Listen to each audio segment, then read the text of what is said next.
Mela guys, nilqawkom għall-episodju ieħor ta' Malta Pop podcast. Illum ħan nitkellmu fuq Marvel u DC. Basically nikkomperjaw different things ta' Marvel DC, il-comics, characters, movies, animated movies.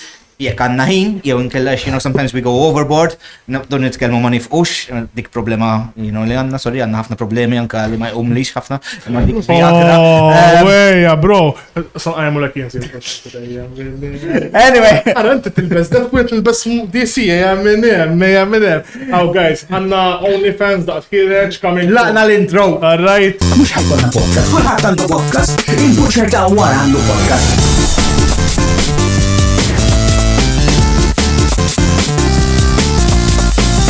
Mux podcast. Mela, welcome back peoples, xanna. Illum ħanamlu podcast. Aħna tlieta pala team. U għanna l-panda u koll emmek jgħat titiħuħsib il-technical side. Mela, ħanibdew najdu grazzi l-sponsors tagħna, nibdew minn solo Caffe, grazzi tal-li jipprovdulna il-kafe tagħna li għanna bżonn immensely, ħalli jkollna kemm jista' jkun enerġija. U koll il-dKaseFactory għal mobile printing u koll. U t-printi fuq t-shirts, mobiles, kollu affarijiet iktar. U il-Patrick prints u koll biex għal-printing għal-mag u koll. Kif għanna, mekku flokkiet li ħanibdu. ħajkanna l-merge, guys, coming soon, Eminem. U li ħanibdu biħu koll Comic-Con, li ħajkunu hemm ukoll. Dawk naħsebu. U il-Planet, sorry, u il-Planet console u koll for all game, for everything related to games. U geek related, u kollu anka vinyls, u DVDs u għadmata. Fizmin u koll. Insejt xi ħaġa. Abdajni. U koll. Mr. Fedek, kompli. Għanna l-Feastables.mt fej tistaw s-sibu ċokolata ta' Mr. Beast jek tużaw il-code Malta Pop ikalkom 10% off fuq l-order. Thank you, nis. Nibdaw l-episodju, guys. Thank you, Dwayne. L-ewel darba, guys, l-ewel darba. It's okay. Kien ħara actually li, so jħara ħara. Mela, issa aħna deċidejna pers li ħobb ħafna Marvel nħallu dej fidej Panda fuq dal-show, so għajdinna kollox fuq Marvel u hekk. Ma għadin tħobb il-Marvel, smajt? Ħobb il-Marvel, ħafna jien vera fan kbir, everything about the lore, so jekk kollkom xi mistoqsijiet when it comes to specific, saqsu lili. So Doctor Doom, meta kien hemm issue 57, x'kien għamel il-Mr. Fantastic? Qatlu. La bro, spoil jgħidu l-comic book. Ma jistux, bro.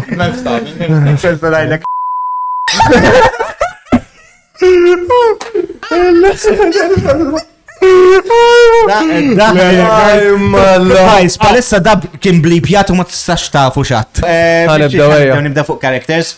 Nibda fuq karatteri ta' basically taf li Marvel and DC have a rich għandu characters ħafna obviously miljoni, minassa vera għandhom miljoni. Iktar minn miljoni. Mux miljoni, thousands and thousands. Jina nemmen fil-personalità, personally nemmen li pala characters, DC have better characters. Imma Marvel are more famous ħabba movies. You know? Għax ħanajlek, meta tara il-characters li għandhom DC pal Batman, Superman, Flash, Wonder Woman, qabel ma kien hemm l-MCU, in-nies kienu jafuhom dal-characters. Fucking Iron Man, Thor, anyone else tal-Marvel ma kienu jaf. The only one li Marvel li kienu jafu n-nies kien Spider-Man. Il-fat li ju kol għandek naqra raġun, plus DC beda qabel Marvel Comics u kol. Technicalment Marvel kopjaw l-DC, għaxef there was a comic craze back in the 90s. Għajet, isbra dak il-bottle, għamlu mal-ġem u ħallħem li jgħinuna, ovvjament, nissapportaw il-podcast, imma. Bilħa, guys, tinsewx għanna Patreon. Għanna Patreon €2 kull xar, jekk joġobkom, tejnuna ħafna. U tejnuna nissapportaw nikrejaw other content ukoll, mux il-podcast. Mux il-podcast. Għanna sub-podcast ħana tiħna push li jismu anime noob, li nkun jienet nipruva, new anime, every week I get a new anime potluck, and I have to watch 3 episodes about it and get into it. Imma dik. New series coming soon. U għanna new series, ħanibda namlu pop sonetik. So, €2 ta'kom, forse għalikom ma jispa xej, imma li tejna ħafna biex nixru apparat u nkunu nistaw nagħmlu daw l-affarijiet. So big things coming. Mela, l kontet ngħid DC qabel Marvel, so ovvjament Plus, Ukoll, kħanċa ġaret. Fun fact! Il-Warner Brothers xtraw il-rights ta' DC qabel, allura bazzikament, they were already a Superman film. There were already a Batman films. So they were more notable, these heroes. Batman kien hemm series fil-1960s. Kien hemm series ukoll. Animated. Kien hemm animated u kien hemm live. Live action was a fever dream. It was good. It's like a live balladro and like it's Like ċeba mushrooms. fucking bomb kbirek. The actor is Family Guy. And ismu. Fighting sharks with shark repellent on the bottle. Shark repellent to fight sharks. Like really, it's like but cartoon and you made it live action like daw il-cartoons tal-Warner Brothers. Ekkin, like it's just so Looney Tunes actually real life. What li għatu kien jagħmel boom u jiġi sound effects. Pow! Mela.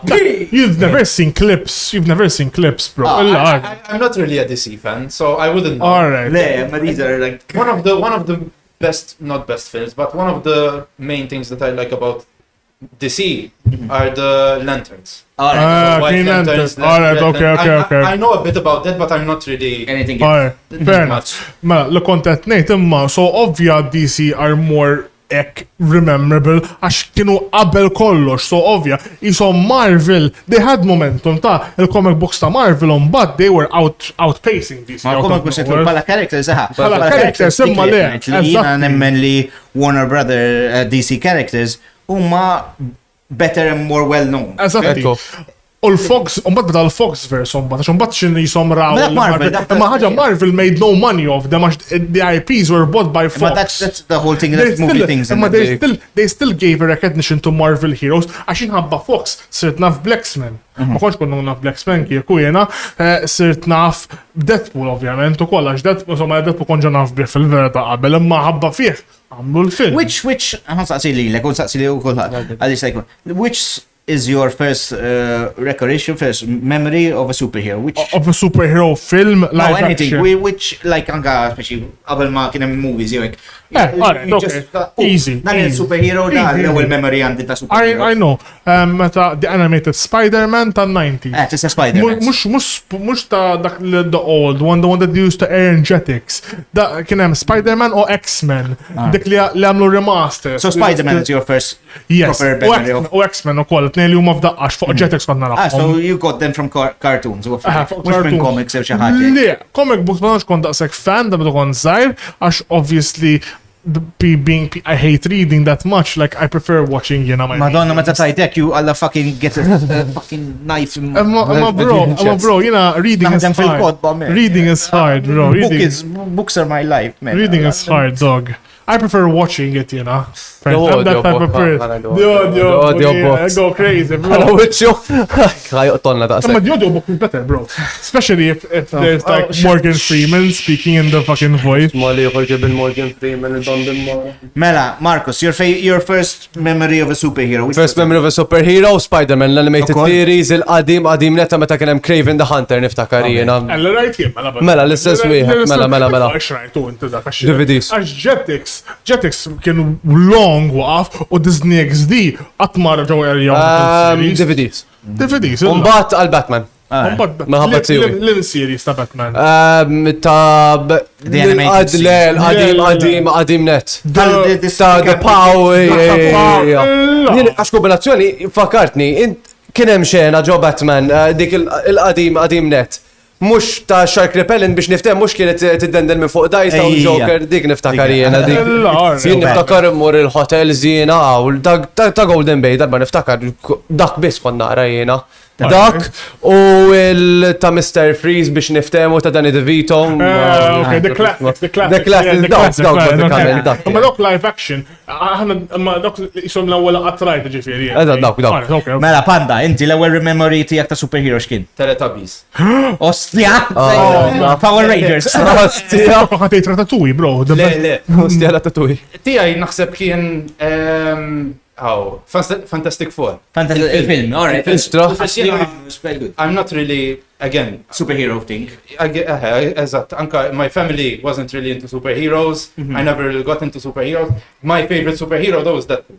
He's funny, he's good, but I never Thanks, It's bro. going to cause a lot of controversy. I never watched the Arġeja. Batman series. I Ole. never watched Marvel movies.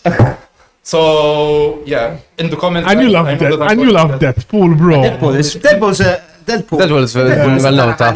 True. A person can like jista' jħobb il-Deadpool, jħobb il-film ta' Deadpool u qatt ma jra any other comic book. Inti pala action comedy tara. Le, vera. U għanda ħafna ħbib li actually idraw Deadpool u qatt ma raw Marvel film ġidden, bro. Inti, oh my god. Palpana. Wow, It's really me. I wow. never watched, and I mean, I did watch some movies like Iron Man. Amma, you don't but into the the generic store. one. You don't into the cinematic universe like us, for example. Alright, Exactly. okay, alright. U jekk jien kelli 19 my first ever memory of superheroes Batman. U ħabba dak il-daw and Niftakar classics, bro, xnaħxie, għalek. imma le, that came in 1960 ta' I was born in 1980 ta' Mela, kjer taħseb li.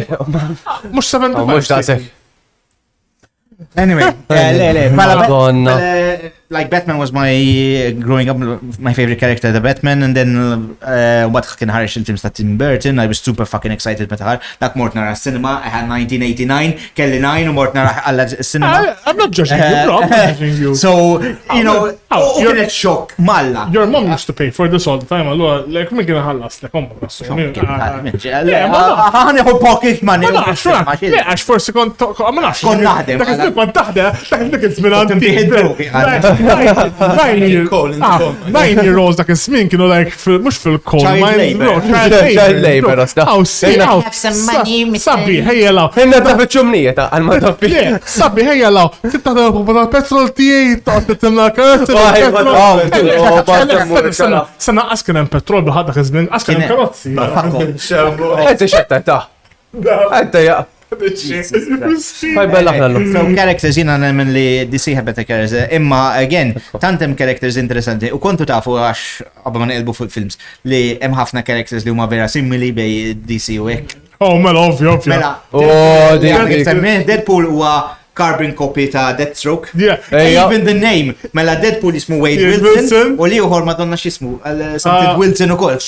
Kuljom Even dead than dead. Deadpool, so Wade Wilson u liħor Slade Wilson. Slade Wilson. So Wade and Slade. Yeah. Actually, how much of a Literalment, bro. I love Slade. Ina, honestly, my Deathstroke came before Deadpool. Għalek, So it's really, li, il-ħagġa, taf xamlu Marvel, tallem ċaġa, Marvel copied DC and their success. No, not always. Not always, no. Sometimes DC Not copied. always. Iwa, imma when DC copied Marvel, it always bites them back in the ass. Like kważi kull dejjem, they can't make a hit, man. They try to at DC universe. Mux, ma dak films ħanet fuq characters. Per esempio, anka per esempio Flash, Quicksilver għal Captain Marvel għal Wonder Woman. Dik jgħidu jikompeti. Lekk. Batman jgħidu Moon Knight. Is quite similar to Batman. Vera? Jew inkella Batman. Le, Catwoman, Black Cat. Catwoman, Black Cat. Spider-Man is memx ta' DC. Le, Spider-Man wieħed no, there for Young Justice. U jisu Spider-Man onestament. Nsejt xismu. Sa jista' jkun jekk qed nagħmlu żbalji jgħidulna fil-comments u hekk. Cyborg għal dal xismu palissa. Iron Man. Le, mux Cyborg naħseb iktar għal Vision. Għax naħabba li huwa ħaf robotic. Ma danx ta' Ma jiġa senejja. Naħseb biżżejjed. Ma ħajduna fil-kommenti l-aħwa, ħajduna. Kol Aquaman Nemo. Namor. Ħaġa, I'm not gonna lie to you, bro. Namor. Shit hero. Like Aquaman is a shit hero. But I prefer Aquaman though. Aquaman's like more like Aquaman in my opinion. Ma dak għax hemm Jason Momoa. No, even before, even in the animation, like I prefer Namor. I just don't like Namor. Maybe the name Namor palissa. Namor is the equivalent of Aquaman. Askot. Sheesh. he's the footballer, Neymar, no? Neymar, man, bro, Neymar. Correct, bro, correct. Taf your comic book lura għak jizek inti zieb. Meta ix-shoot kien Neymar, 1872. Correct. Thank you. Correct, bro, correct. Ukoll, per esempio, għax t-lajt naqra ukoll. Dr. Fate, Dr. Strange. Doctor Strange, The Atom u Ant-Man, they both that. Mux Brainiac minna li dak DC Brainiac jow. Brainiac DC. Brainiac Għana from kien jgħet Falman and the Wasp. Fuck jismu. Fuck, what's his name? Oh, I forgot, man. Comments will probably like correct us right now. Mind Flare? Le, mux Mind Flare. Mind Flare, mind fucked up with Stranger Things. Sorry, guys. Sorry. Stranger Things daħal fid-DC Universe, guys. It's coming soon, like alright, Iron Man is compared to Batman, they're both rich and they're have no powers. And if it wasn't for their abilities, but that's a lie. Iron Man he can control nanotech and he can control technology and speak to it. Ma Batman can still control. Batman can do the same thing. No, but he can speak to it and control. Even Batman? No, Batman can't control it. Dak mandux powers. He can actually walk up at later issues. Ma kontux tafu li Iron Man can control technology as well. And mux panda. Just Ma nafx, you're going down. Iron Man school, mux f'kull comic, imma I'm pretty sure li darba rajt wet fej he can control, jessajstu kon mux canon, imma he can control technology as well. Ija. Somma. No, I don't know about this Iron Man controlling. Tallim ċaġa fil Anka fil-film jgħamela ġibis. Ija, ma that's technology. Ma dak technology. No, imma he has something in his brain. Issa technology. Ma Batman mandux hekk Batman. Għandu technology ġili għaliex Imma no, it's not ġomoħu, it's external. Imma Ma daħħalx ġomoħu. I'll research this, bro. Zgur, bro. Guys, fil-comments, għajdunna jek Tony Stark daħħal xi ħaġa f'moħħu. Jek mux moħħu, ħabba l-ark Mana darba rajt comic li jista' jikkontrolla bro teknoloġija. Kontroll, iwa, jek tilbes xi ħaġa, you can control. Mandu inti tajt iddaħħal like he has more powers. Le, mux mind powers, just technology qed ngħidek. Technology is the same as Batman. Il-panda jgħid let's go. That's it. Mela, Madonna Ersan Clip. U l-axħar waħda li vera big jikupjaw xurxin, l-Avengers u Justice League. Made to make the biggest teams u propo jgħamlu l-istess ħaġa kull, massive team up, so work. Fun. Fact. Il-ħanina. Actually, DC DC came up with the Justice League obviously first. Umbat, wara l-ewwel team li actually għamlu Marvel ma kienx The Avengers, kien Fantastic Four actually. Kien Fantastic Four. U n-nies ġobhom ħafna Fantastic Four għax they were always fighting, they were like, so you can relate to these characters, they humanize these characters. No, they were actually a family sort of. They were like a family. And they fought. Justice League ma tantx kienu dak it-tip ta' familja, so they were like heroes, they had a job to do, ħammorru. Like the boys. Like the boys. But the boys not different to the boys. Different story. 2 years later, actually, għamu the Avengers. Like, so l-ewel team taħħom kien Fantastic Four. Mux tasbu fuq il-characters il-ġodda, mux il-films taħħom, li jtnitkellmu, il-films nitkellmu aktar dejjem, ma per daw il-characters ġodda li jt joħorġu. Per eżempju, pom Marvel u offertek. Taf li provaw l-Eternals. U offertek, vera kienem comics l-antik. I don't really care much about these characters. Mux il-movie. Imma per esempio, as far as characters go, jina nkun onest, ma rajċ il-comics tal-Eternals. Forse il-comics huma amazing, ma nafx, jista' jkun. Jina ftit comics, right, and like I have a decent amount of comics. Miktar Deadpool, Batman, Ninja Turtles. The main ones. The main one. So Eternals għat ma rajt comic. Imma, as far as the characters milli rajt fil-promotional material, fil-movies u għaffer, they seem kind of, bħala characters. I don't find them. Arambat, DC, il-characters ġodda li ħarġu DC, per esempio Peacemaker, li jgħatemmek. That, għalija, dak wieħed mill-lighter characters li ħarġu DC. Dak serju. Mux għabba serju, it's just as far as a character, I like how he's built. Issa, Eternals taf xamlu tajab imma onestament di nibqa nejda għax ħaġa li Eternals, they got down to the T. It's super speed in movies, it's like so badly represented sometimes. The only Eternals jamluħ good. Super speed in movies like The Flash super speed kien tal-għamel. If they kept the CBW super speed to The Flash, it would have been decent. Imma they chose a really poor CGI speed, man. that scene where he's like slow motion, bro, Eternals with a lower budget għamlu super speed aħjar. A speedsters To in be honest, films. I don't know about the budget. Because Eternals had a big budget. Eternals had a really big budget. Jekk neċċekkjaw, I think it was roughly... ċekka ħenna fenda għat l-nitkellmu. Le, se ċekkja Marcos, ċekka Marcos, I think check the budget of The Flash or the And budget of the third- Eternals. Ma I think naħseb, it's... naħseb The Flash had a bigger budget than Eternals. Which one was the flop? The last one. L-imlast Eternals, one. the DC one. The DC one was the Flash. The Flash. The Flash. Aquaman. Wasn't there with 3 characters? Justice League flapped as well. Just sanna. But there's one before. Like I don't their know. teens. Oh, Teen Titans. Ma Teen no. Titans is a series. DC. I'm trying to think. So, I know which Flash are we talking about? The most recent one that just came The out? most recent one that just came out. Alright, Mela. It was also a box office bomb, grossing to 271.3 million worldwide, and budget of 200 to 220 million. Kam kellu Flash. Eternals? Eternals is the budget of Eternals. 200 million. I don't think Eternals had the budget of 200 million. I'm not gonna lie to you. Like, ma It naħseb. had a bigger budget. Kalla bigger budget, vera. 200 and 236.2 million. So the same budget. Same I'm budget. saying And that they, Eternals had bigger budget. Fine. I was That's wrong. what. I No, was that's why. wrong. I was pretty I'm sure that the Eternals had a massive budget. Oh, I like it was a bigger flop. not sure, but and it grossed over 102 million, so they actually ġara. għanna l-ma fil-mejda u kol bil-taħtek għagġajt. Oh, xebbet taħt id-dum. Guys, għanna l-ma fil-studio di, like, actually, like, għanna l-ma. Blue Beetle. Blue Beetle. Ta' Cobra Kai acted in diwa. Apparently Blue Beetle vera kien flop, eżatti. Imma, it wasn't a bad movie, għalu. Għalu, it just flopped.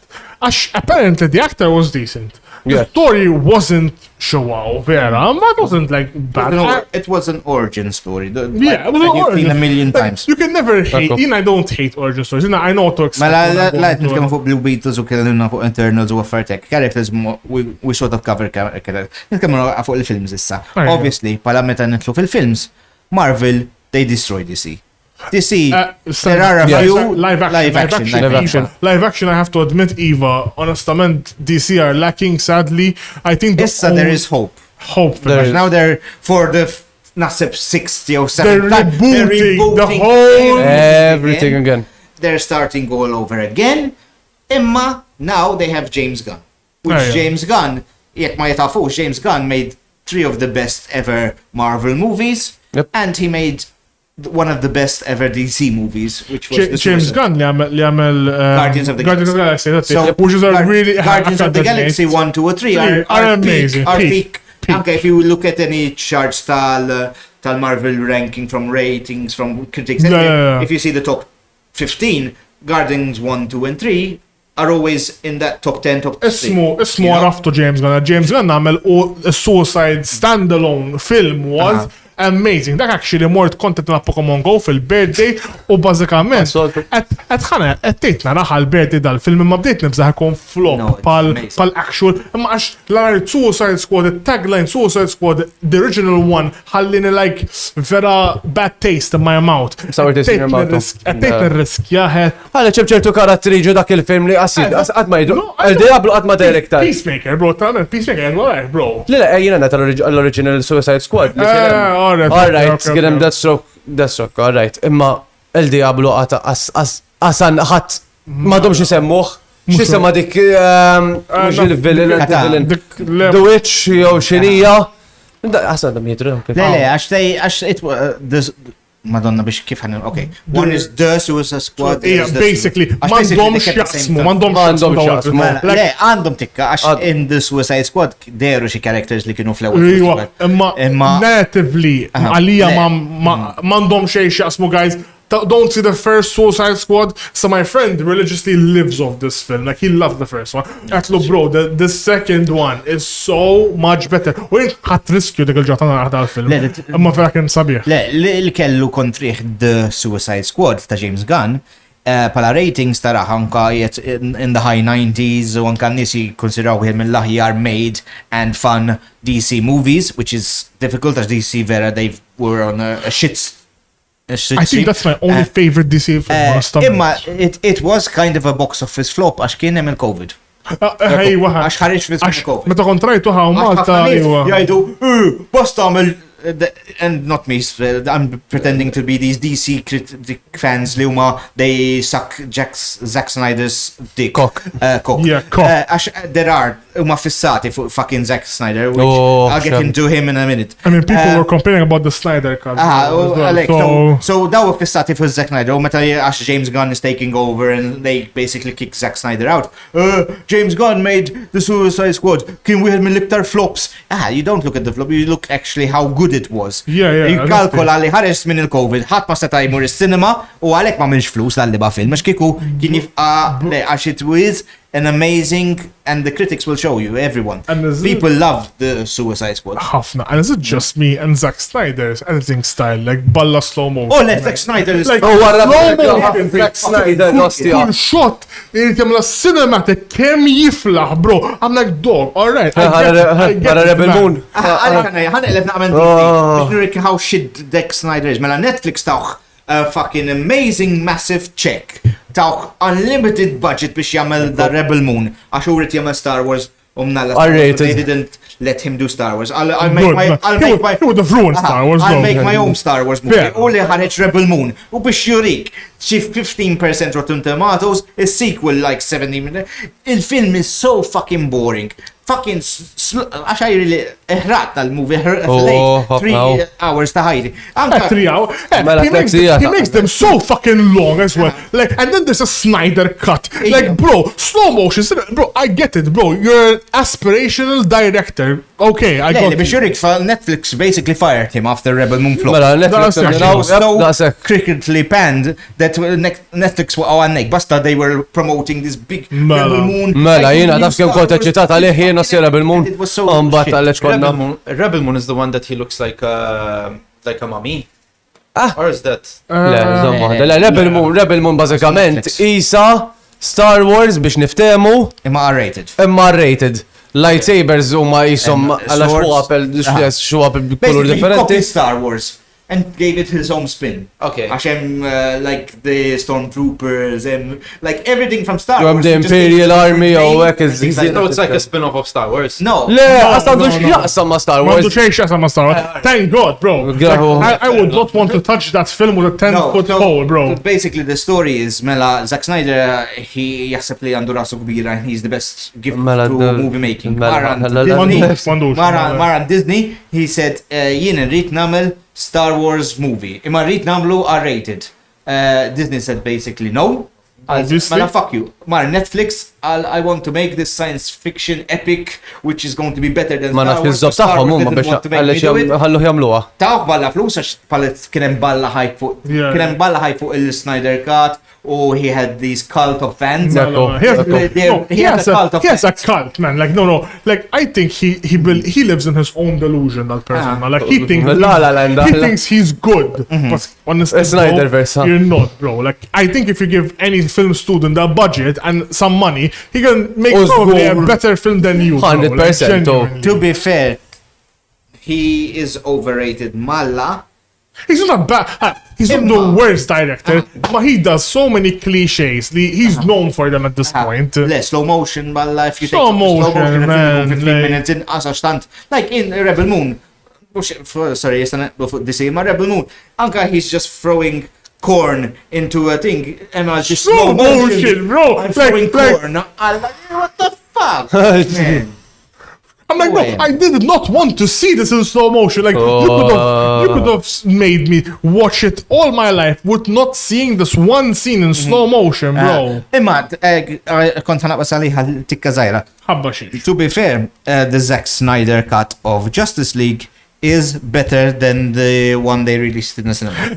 Apparently, okay, fine. But not much better, but it is better. Yeah. Imma, it's 4 hours long. 4 hours, bro. It's so fucking 4 hours long. To dedicate, like in 4 hours, I could like start binging a whole film series, bro. Part-time job, bro. Mela ħammur noqgħod na 4 hours. Like, you know, start meta mort na The Batman. I'm like, oh man, this film feels like long, bro. I'm like, għax ma jiex run time tal-film fis-cinema. Unbaz da fil-break, tħam ċekan għarad, l-labu da tlitzi għadda l-film, bro. I'm like, oh well, DC do go overboard with the long movies. Imma the Zack Snyder cut of Justice League is better, but it's just overlong, man, and it could have been cut out. But it is better.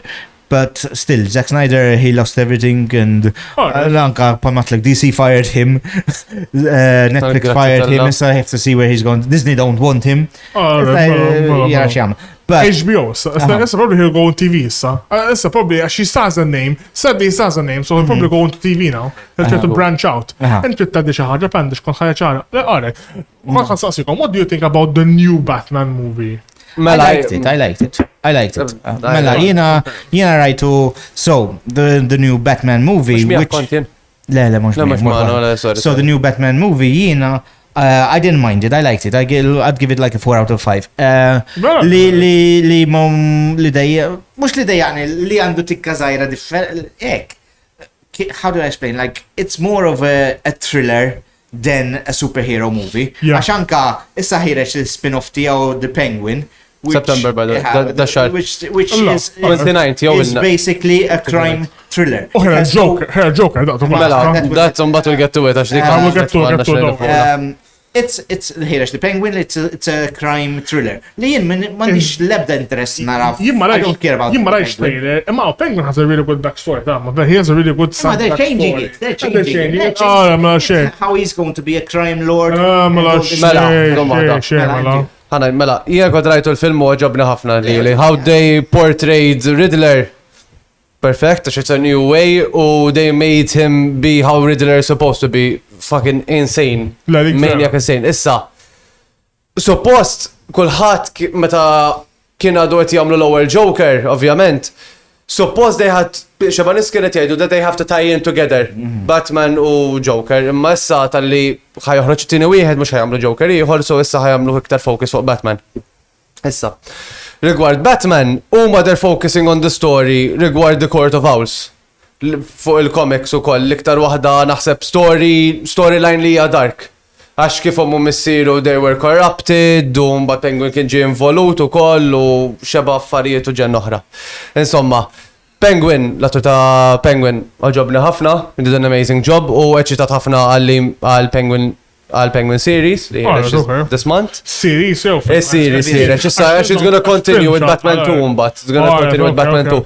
Ġifiri interessat, I want to see where they're going with this. I'm not really interested in it. When, comic book movies should be comic book movies. When they go into more of a thriller and you lose that superhero element. It's comic book based, imma ta' ġifiri, the Court of Owls, it's very dark. It is comic book accurate, imma fil-verita. It is a bit comic, like some of the fans loved it, they kept some of the elements that comic book. I like the Batman, but Pala Penguin, I have zero. It's a Court of Owls story, imma mux how it is in the comics.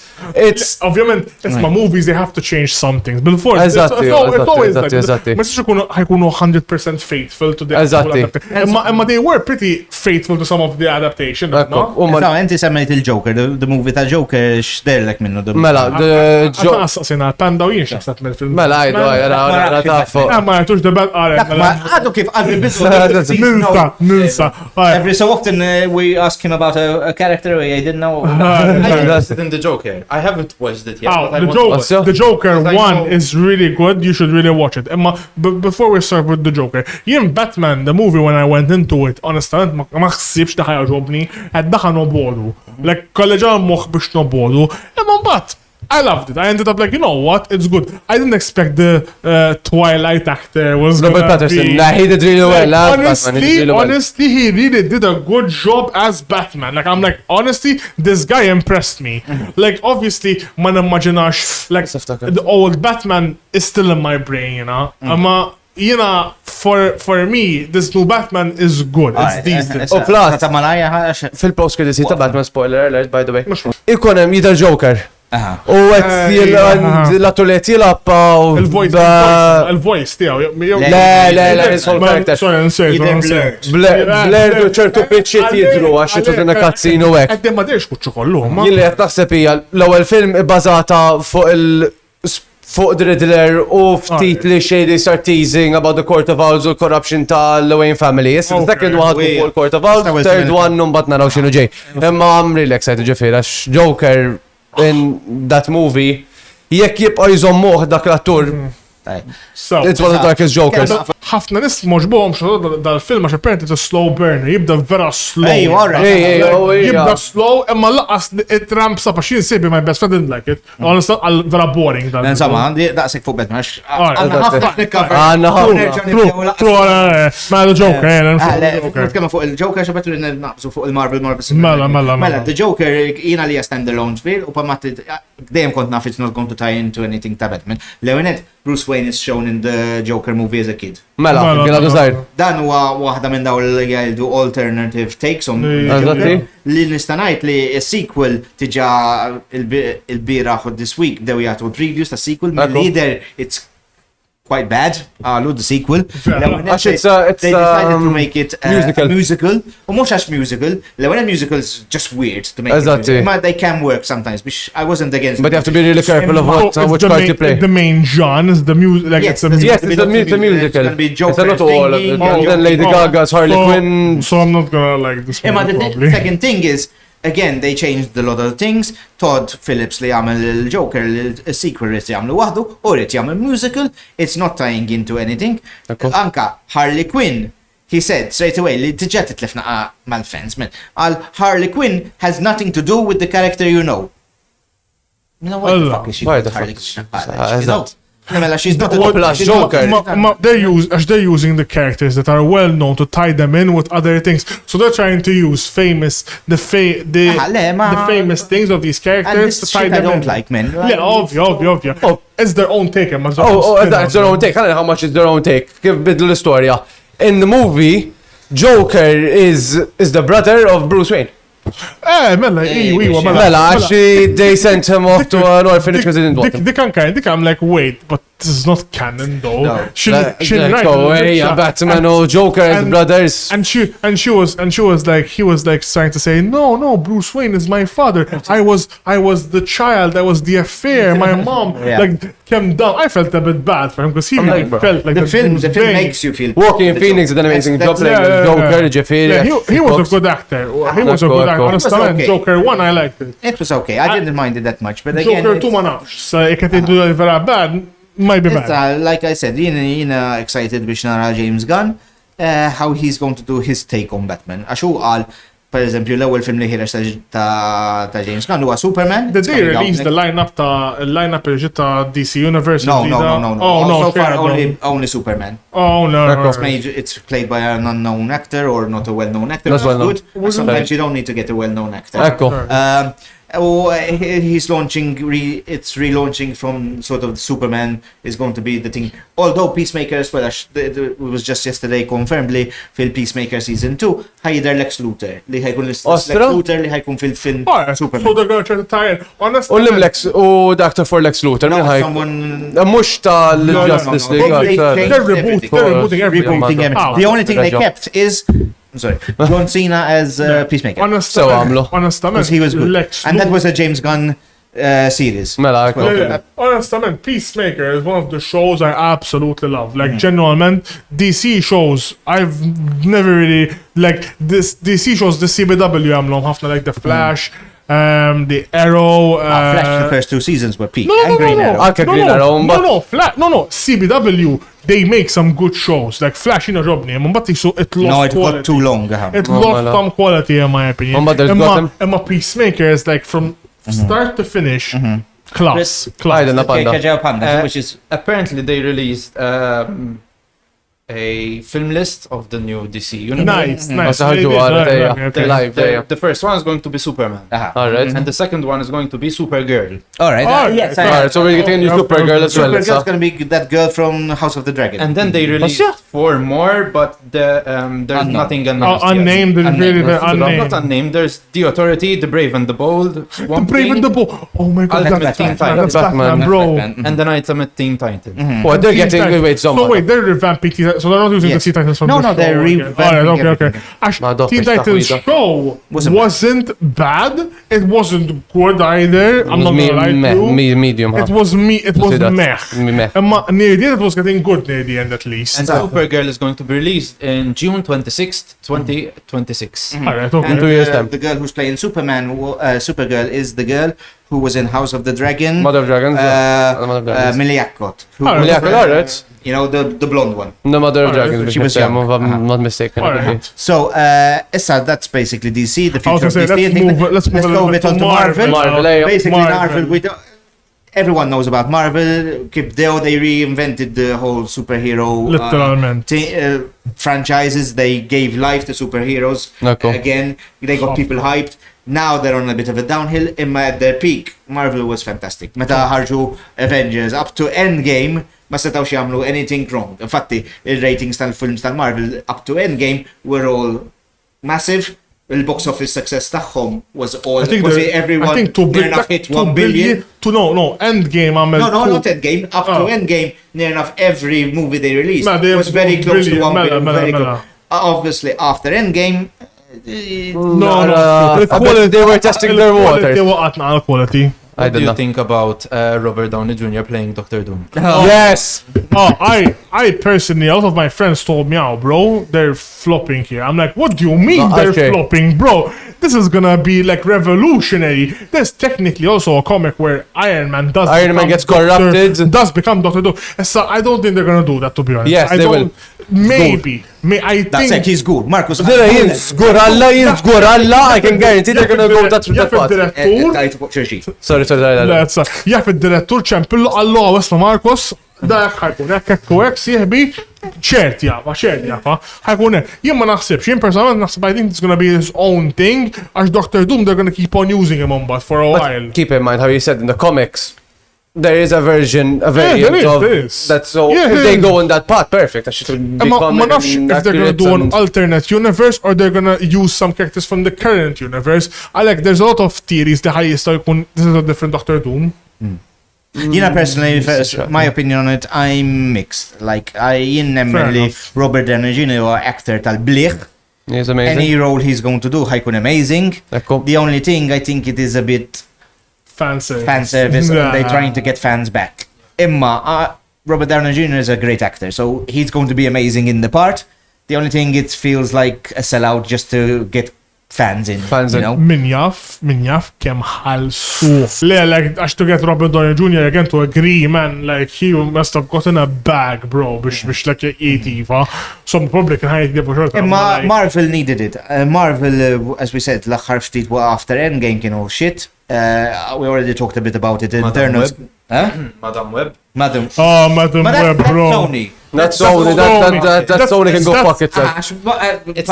You're not a fan of Marvel. So there's two sort of Marvel things. There's one, the official Marvel Cinematic Universe, which is produced by Marvel Studios. Sony has some IP for Spider-Man. Sony has some rights to characters. Sometimes they let them land. In fact, Spider-Man is only in this Marvel Cinematic Universe because Spider-Man sign off that they can use him. They have the right to all the villains and things like that. That's why Madam fucking Web, Raven, Morbius, and all these shitty Marvel movies exist because Sony have the right. They want to make their own cinematic universe, and honestly, they get characters. It's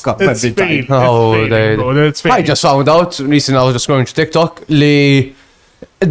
Spider-Man ta' ġungla. Meda kienu l-office fuq Madam Web, askon naffina u they fucked up imma. Per eżempju, inti nassum il-lop tom the Spider-Man, the new Spider-Man game. Mela, anka l-qodma? Those are made by... Għaddejn. Għadu għatlesta. Għadek ma l-estate. Inti għadek l-ewel wahda jew għetin wahda? I haven't played one. Okay, that's sad. Le, ma jiena xrajta, like, ħana laqsana li xrajta. Inti l-ewel wahda jew għetin wahda? Spider-Man 2. Torret. Guys, inna 4 months li bdejna naħseb il-podcast u l għadu qasad bija, guys. Nasab 10% kemm Imma onestament, La fadallek man. għax li għana għabizzi għax tibla persona. Nazda, xie kollu Ma għabizzi għax juqot jgħid hop jaxxin. Xinu? Dik segment oħra fil-podcast, il-koplu. Dik segment oħra, bro. Uċċaħba kif xie. Timestamp. Mela. Le, għednilkom ta' episod ħafna OnlyFans jina għax. Oh, mole jalla. Wahda, Xerbilu, guys. Kat. Mela, Dak laqwa. Essa, mela. għadna l-internal skill kit. Robert għadda kelmi enough. We're time and we have to cover a lot of shit. I love it though. You love it. Mela, il-Marvel kellhom zonnu għax they were on the downhill. Eternals can flop massive. Ant-Man Quantumanium was shit. I want to ask you a question actually. We'll say our favorites later. Your favorite Marvel film. You said our favorites later. Sorry. The worst Marvel. Let's start with the worst. The worst Marvel Cinematic Universe. Even Fox. If you want to add some Fox. Oh, that Fox shit. No, they're crap. They were on a different. Just Marvel. Pala Marvel, jien nasib the least one I enjoyed was the Eternals. And I know it's cliche, a lot of people jump on the Eternals and all that, but I really didn't enjoy it. Like, they narax like a waste of time, you know?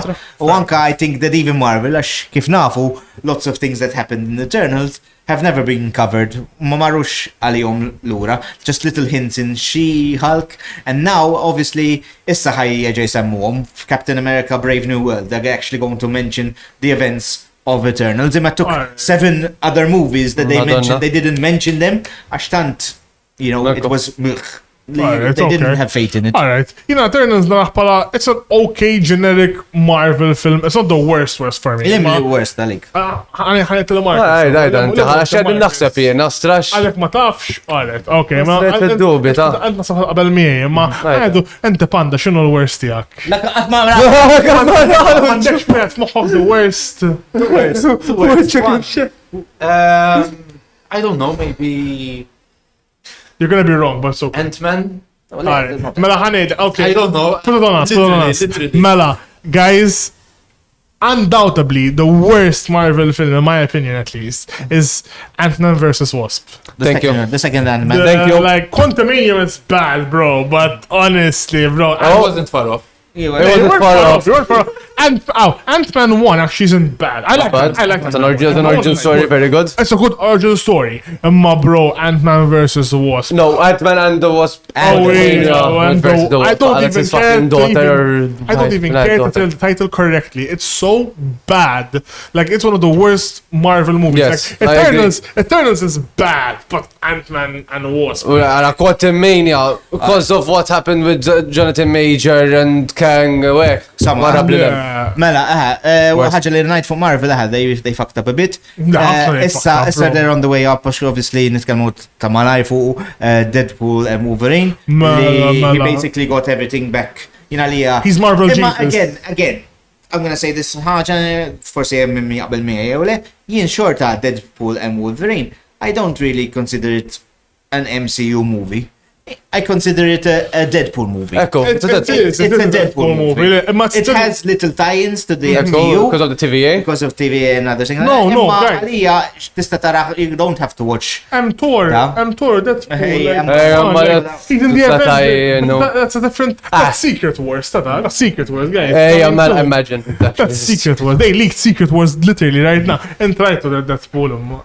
Wolverine. The first one? Deadpool Wolverine. I haven't yet, but I really want to watch it. I watched Deadpool at the cinemas, and it was They actually mentioned. Deadpool Wolverine is still in the cinema, biex konta. Yes.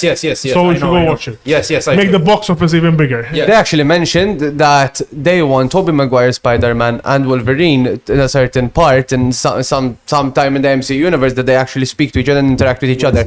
And even they said there was a mention of Spider-Man and Deadpool doing something together. No, Spider-Man and Deadpool in the comics, they interact a lot. Eżatti. Waħda mill-aħjar comics ta' Deadpool, actually, I have comics. Waħda mill-iktar funny and enjoyable comics ta' Deadpool huma l-arcs li when he messes around with Spider-Man.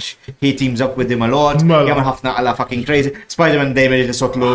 I don't know how it's gonna be.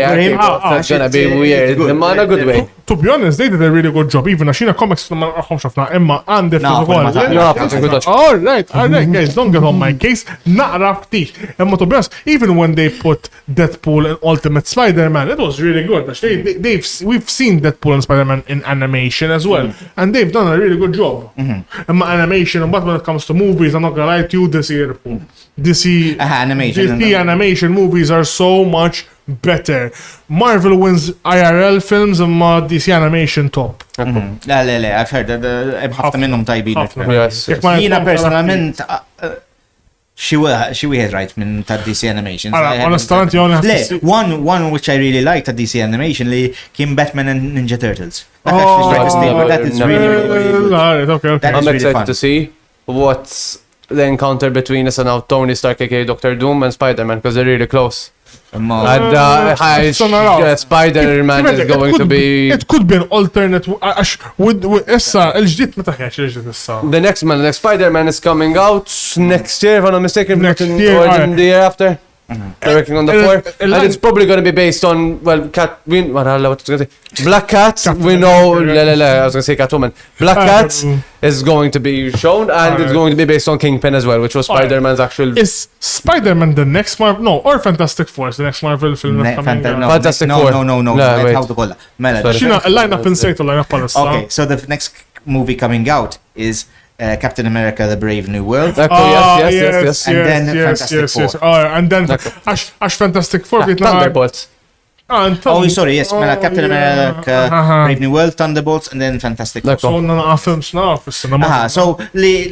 worried about Marvel. This year they did good. Actually, they only released one movie, like in Deadpool and Wolverine, and they released only one TV show. Issa, next year, erġajna with 3 TV shows or 3 movies. When they were doing that, it used to be shit.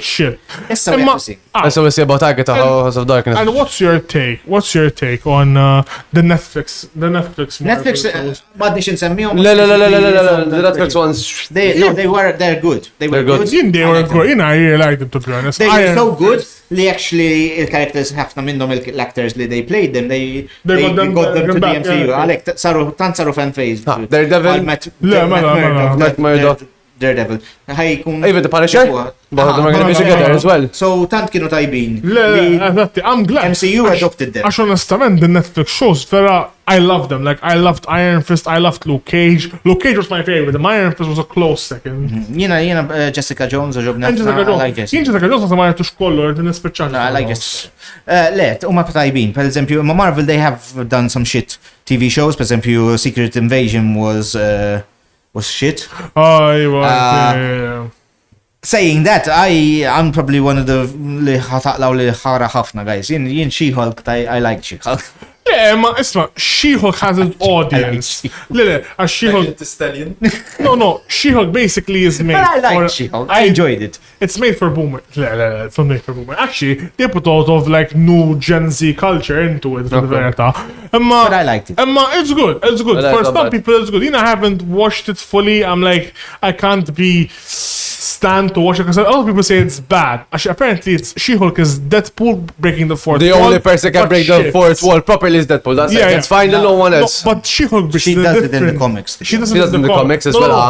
Right. No. She-Hulk does break the fourth wall. Deadpool has perfected the craft. 100%. She-Hulk tries to do it in her own way, which didn't really hit sometimes. Maybe sometimes they landed, but not always. No, and Marvel huma ħawdu naqra bil-TV shows u hekk. Imma le DC jagħmlu TV shows aħra u anke meta jiġu animated movies kif attint DC are much better. DC are Marvel's animated Ma tantx jagħmlu. the old ones. old ones were bigger. No, have you guys ever seen?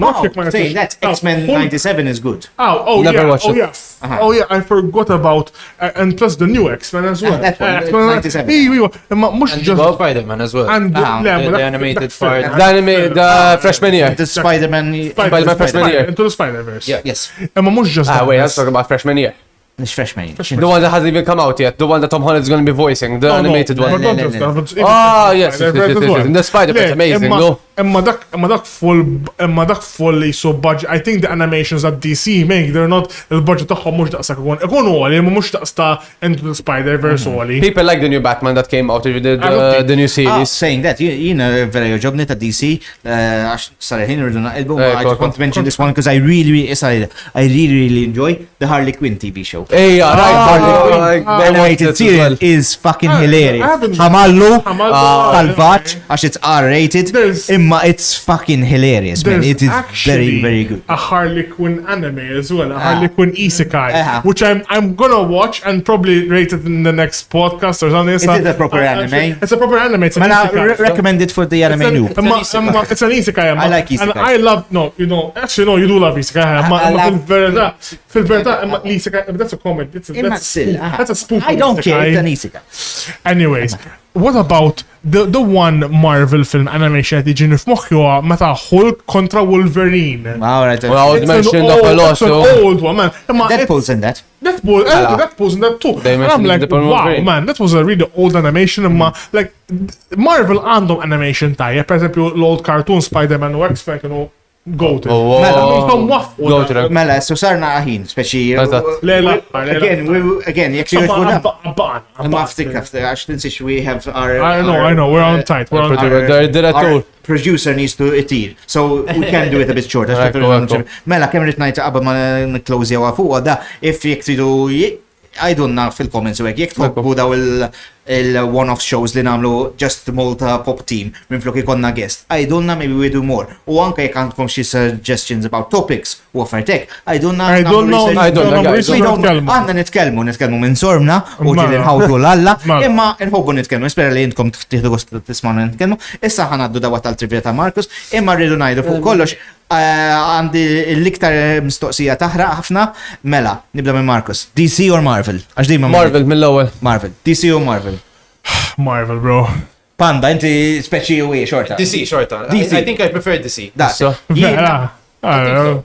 Jina, I have to go, which is very, very, this is fucking hard. Intkom mal-ewel, ma jina. It was hard. I've seen the oldest, so I've seen every... You've seen everything from every corner, from way back. Like t-shirts of Marvel, cats of DC, you know. Bro, you've seen the wheel and the fire, bro. Fuck you. So obviously you're gonna be very reminiscent about I think if I have to really get pushed, I will go, shut up, I will go with Marvel. Imma tafalxiex għax ħabba Deadpool. Deadpool is the tipping. Għax, per esempio, my two favorite comic book characters of all time are Deadpool and Batman. Literally, Those are my two favorite characters of all time. I'm very close to you. Ashina, I love DC characters like Batman, Green Lantern, like Pinty Green Lantern. Green Lantern is goated, bro. Not that film to Ryan Reynolds. That was a disaster. The comics and the animation, but those are animation. Yes, the animations were good. That was good, man. Emma, like I'm always, bro, Deadpool outweighs, bro. So Marvel all the way. Plus, I love Iron Man, I love Spider-Man, Wolverine is goated. Mela, issa ħanittestjaw da. Marcus fucking għamilna fuq Marvel DC, seta jgħazel Marvel DC, imma pala tijaw għazel Harry Potter. Harry Potter, tlaqna bdejna. They might be a bit easy for you, so I'm hoping that they're not, Emma. Let's go. Għanda qalbi taħbat, Mela, xintejli. Mela, Paul. Go. What house at Hogwarts does Harry belong to? Gryffindor. Correct. What position does Harry play in his Quidditch team? Striker. No, Seeker. What's the name of Harry's pet owl? Hedwig. Correct. What platform at King's Cross does the Hogwarts Express leave? 93/4. Alright, correct. What spell used to disarm an opponent? Skip. Alright, okay. Which infinity stone is located on Vision's Espelliarmus, forehead? sorry. No, No, incorrect. Which infinity stone is located on Vision's forehead? The Mind Stone. Correct. What is Doctor Strange occupation? A doctor. Well, No, surgeon, but I'll give it to you. What's the evolution of Charmeleon into? What does Charmeleon evolve to, basically? Charmeleon into? No, skip. Alright. Who's Walter? I said the question, so I'm saying, what's Walter White's lawyer name? Sol. Better Call Saul. Better Call Saul. You Alright, got good. 6 right. You got Charmaine, Charmeleon with Charmander. I messed up, sorry, You got guys. 6, bro. And your last question would have been really easy. Yeah, I did. What's Goku's first transformation called? Wait. He did not Super know it. Super Saiyan. Yeah, I dug really deep into it. Super Saiyans, right? Hey, his first transformation. Super Saiyan. So Super Saiyan 1 or Super Saiyan would have been correct. Oh, to be honest, I'm pissed about the Harry Potter one. Also about I said striker. I don't know how to pronounce this. Expelliarmus, like. Wait. What? I said Expelliarmus. But you said skip before. No, you said skip, bro. Skip, but I said it when then I remember I said Expelliarmus. It's wrong. But I had already moved on to the next question. Shit, I know where you fuck it. Starman. 6, don't worry. Plus, you fucked me up, umbat. Għaxum baċċinet lek il-question ta' Marvel, I had to go back on the other question like Marcus, ta' sick, il-question Mela, guys, as much as me, you bro. got 6, so in comment nej 6 u jina 7, obviously, because I'm better than you guys. Guys, thank you tal-ġejtu maħna l-lum, ħan kem semmu naqra il-sponsors tana biex nalqu, Planet Consoles, l-sista sibuħom birk il-kara, Solo Caffe l-sibuħom naxar li għandhom għal-coffees u ek, Patrick Prince għal printing t-shirts, mugs, keychains, anything jagħmel, Ukoll il-dKaseFactory li jagħmel mhux il-mug, jagħmel il-phone covers, il-Feastables ta' Mr. Beast man feastables.mt, użaw promo code Malta Pop għal 10% discount u I said them all, didn't I? Solo Caffe, ta' Yes. Solo Caffe, Planet Consoles, Patrick Prince, yes, okay. Mela għadde, tinsewx jekk għandkom xi €2 tistatu għal-Patreon tamluna. Fatti sar il-ħin il-maret t-ċempilli. Wife call means that we Għal-panda kullħat t-ċempilli. So basically, guys, we have to go. Thank you, guys. Narawkom next time. Hello. Ciao, guys. Bye. Narawkom.